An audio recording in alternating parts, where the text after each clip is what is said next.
So we're back on this Honda Fit where the shop had a problem charging it, and they actually charged it twice and they still could not get it to work properly with their nice big fancy dumb machine. I always call them big dumb boxes because they have a tendency to make technicians dumb because they make you lazy and reliant on the box.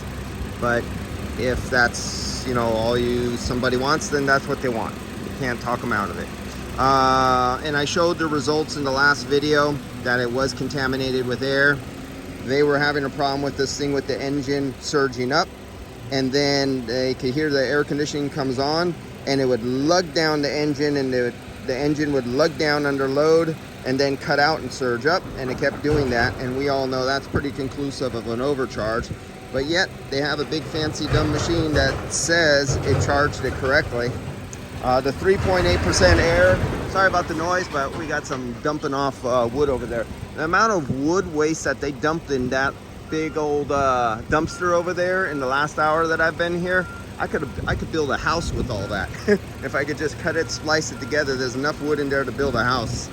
All right, so this is working perfectly, and I just started it up, and I'm grafting the temperature, the outside temperature being drawn in, and you can see my temperature thermometer and hydrometer, which does humidity too, over there. Let's look at the temperature. I came in here, it was 114 degrees instantly as soon as I came in, and it caught it on the graft.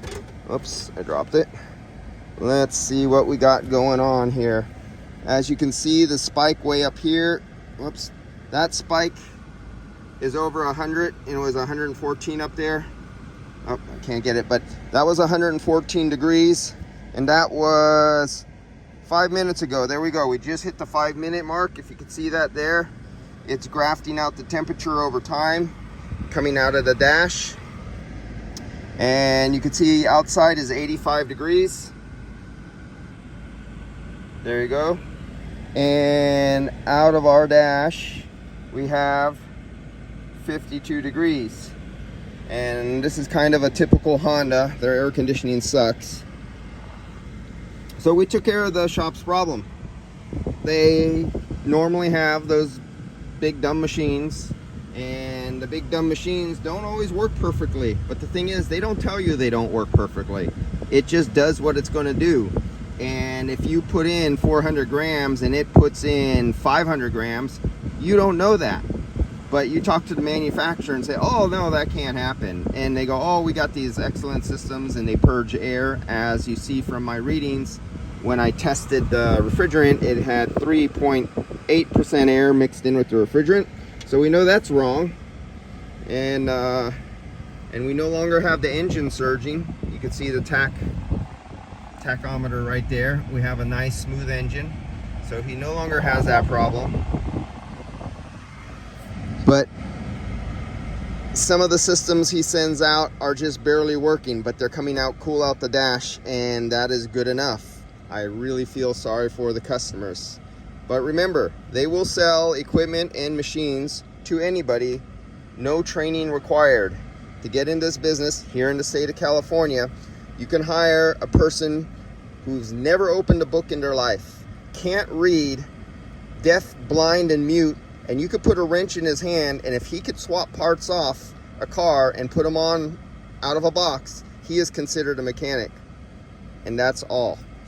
There is no, and the owner of a automotive repair shop could literally not be able to change oil on a car, but he's allowed to own an automotive repair shop. And he's the one who's determined who is fit to be his technicians. That is the automotive repair industry, as sad as it sounds. All right, guys, I will see you, and we'll jump on the next one. And it looks like they're either finally going to give up and not use their machine anymore and call me, or pay the money to have the machine properly serviced and brought back into calibration so it could properly recharge machines. But since this is a body shop, that costs money, and it's really not worth for them to actually do their own AC if they just sublet it through a third party, through a general repair shop around the area, and then supplemented directly through to the insurance company. Other than that, he did this car 2 times, wasted his time twice, when he could have been making money doing what he does best, and that's slapping Bondo and pounding metal and spraying color. All right, see you guys.